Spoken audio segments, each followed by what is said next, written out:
Heseltine joins us now. Good morning to you. Thank you for coming to the studio this morning. We appreciate it. It's a big moment for you. You've been a member of the Conservative Party, and you still are, for 68 years. To my knowledge, you've never directed people to vote against the Conservative Party in a general election. Why now?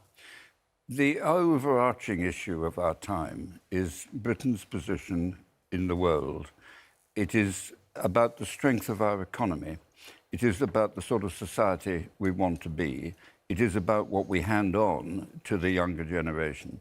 And on all those counts, I cannot go against what every Conservative leader since Winston Churchill has advised and I have been persuaded by. There's no ifs, no buts. Britain is a European power. It has been for 1,000 years. Europe is making strides in a way that I admire. There are weaknesses, there's talk, there's delay and all that. The fascists have gone from Spain and Portugal. The colonels have gone from Greece. We have a coming together of 28 parliamentary democracies living in peace. That is the incredible achievement. But the British people, in a democratic referendum, which the Prime Minister at the time, David Cameron, a Conservative, said would be a once-in-a-lifetime vote. There would be no second go at this. They voted resoundingly to leave the political entity of the European Union.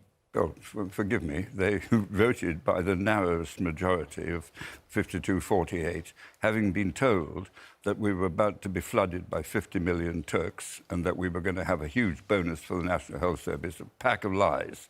And now the Remain camp, just to remind people, the Remain camp told us that within weeks of that decision being taken, we would be plunged into recession. That never happened. So a lot of people were being disingenuous. Sorry, just a minute. We've actually seen the devaluation of the currency, seriously. But we're not in recession. We are on the verge of recession. And our economy is performing better than Germany, for example, who have not voted to Brexit. So how do you explain that? Well, you have to look at a whole range of features. But by and large, we were outperforming the European Union at the time of the referendum. And we're still outperforming most of the European Union. We are, aren't we? If you take the averages, it's all very close. And, yeah, but we are still, as we sit here, Lord Heseltine, we are still currently, as an economy, 3.5 years after voting to leave, we are outperforming most countries in the European Union, including the powerhouse of Germany. So I say to you, yes, it's all fine to say this stuff, but the reality is that all these dire warnings that we were told that if we took this decision, we'd all collapse into recession, we'd be underperforming the rest of Europe, none of that has come to light. What has happened is that we have had austerity for 10 years since 2008. That has swept the Western world, including the United States of America, and the resentment that has grown has had the most unfortunate effects across Europe, across the United States. The product is Nigel Farage, Donald Trump, and all sorts of fringe parties in Europe. But the overarching issue is how do we put that right? And fracturing ourselves from our largest market in the frankly, pie-in-the-sky hope that we're going to do some deal with Donald Trump, who's going to be fighting for his political life in the course of the next 12 months. And then saying, which is now what is being said, just give me a majority and we'll sort it all out before Christmas. It's complete nonsense. OK, it was a Conservative Prime Minister, of course, David Cameron, who called the referendum. And the fact is that 17.4 million people, as you say, a narrow margin, but a majority of people in that binary vote did vote to leave. It is a Conservative Prime Minister who is now trying to deliver Brexit for those people. You obviously feel, as a result, perhaps, of both those decisions, alienated from the party that you have been a member of for almost 70 years. So what are you saying in this election? I'm not alienated from the Conservative Party. I'm a member of the Conservative Party, and whilst I make no claims for the influence I've had... But you're not telling people to vote Conservative, are you? Let me finish the point. There is no big battle of the last 50 years in which I haven't been at the forefront on behalf of the Conservative Party. So there's no alienation. What there is a determination to pursue the advice that every Conservative Prime Minister gave to the nation. Now, you're quite right to say to me, well, didn't we have a referendum? Yes, we did. And within days of the result, I wrote an article in the Mail on Sunday saying the fight back starts here. And what do I mean?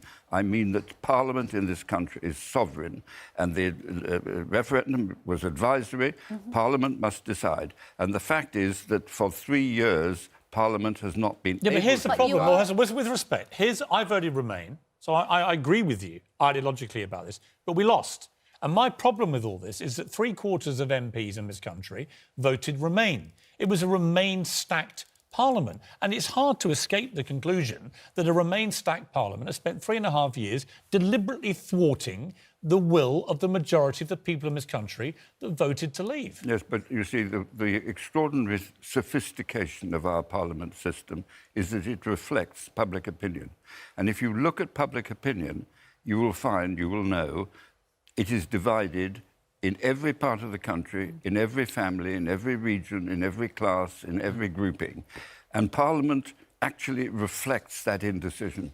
And so, but it doesn't, though, because Parliament's 3/4 Remain and the country's 52% Leave. Yes, but that... So it doesn't reflect actually the way people voted. You are coalescing two different dates. They actually voted to leave 3 years ago. It's a very different electorate today. And the latest tests, such as they are, the European election, for example, was overwhelmingly for Remain. Both parties... So what but hang on, both parties... Hang on. Let me just challenge you on this. No, let me just make this simple point. All I'm asking for is for the British people to have the chance to determine... So you support a second referendum? Of course. You don't support the Liberal Democrat position of revoke? No. And yet you're urging people to potentially to vote against a Conservative candidate for a Liberal Democrat candidate, yes, even though the Liberal Democrat position is revoke, which you don't agree with. No, but let us be quite clear.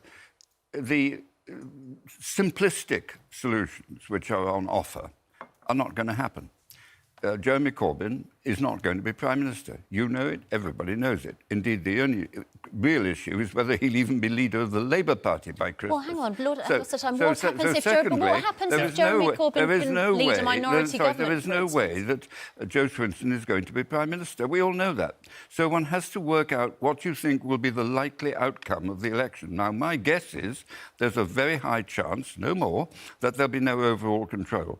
In that case, the Parliament will produce perhaps a temporary government which, in my view, can coalesce only on one thing, which is the need for a second referendum. That is what I want, because I think that the British people, given the choice today, in the light of the facts, will vote to remain. Let me again challenge you on that. I've not met anybody, and I mean this, nobody who has changed their mind. Oh, I've heard a lot of people. OK, but I'm just telling on my own... No, but look, you see, you can't even agree on my... No, I'm not saying that people haven't. I'm just saying I haven't met any, and very few of the polls suggest any big change in people's hearts and minds about this. Sorry, if anything, people's positions have been more entrenched. But the polls quite clearly reveal now a majority Remain. And in the European election, the last test we really had, overwhelmingly But if we Remain. don't enact... So you can't go on saying nothing has changed. Well, if we don't implement the result of the first democratic referendum, which had one of the biggest votes in the history of the country, if we don't implement that, why should anybody vote again for anything in this country? I mean, where does democracy live in this country if we simply ignore the result of a referendum? I will tell you where democracy exists, in Parliament. And I have spent my life either supporting a democratic mandate when it was a Conservative government, or when it was a Labour government saying, oh, very well, but I will use every device known to me in Parliament, in the democracy, within the law, to actually overturn or frustrate a Labour mandate. But what if the democratically elected Parliament conspires, because it's 3/4 Remain, against the democratic wishes of the country? That's not democracy. But you mustn't use words like conspire. I know we are the most despised group of people in the country. We always have been throughout history. So let's put that one side. The vast majority of members of Parliament do an extraordinarily hard-working job and believe in what they say and do. Of course, if you agree with them, then you think they're doing a good job. If you disagree with them, you say they never listen, they never hear, they're all in for what they get out of it. That is the parlance with which politicians are discussed. But if you just take those Tory candidates, take Ken Clarke, for example, you cannot fault his contribution to this country. No, I agree. And the reputation of that man. He is today outside Parliament without the Conservative whip. Now, a party that can do that is sending a message across the country. And so I first say those what shall I call it, frustrated Conservatives who were in the government a few weeks ago, I would vote for them because they have put their careers on the line for what? What they think is British self-interest. Not for them. Lord Heseltine, you, with your history in this party, directing Conservative voters in various places to vote for Liberal Democrats who, as a party, want to revoke the democratic wish of this people. But I find that extraordinary. You may find it extraordinary, but fortunately millions don't.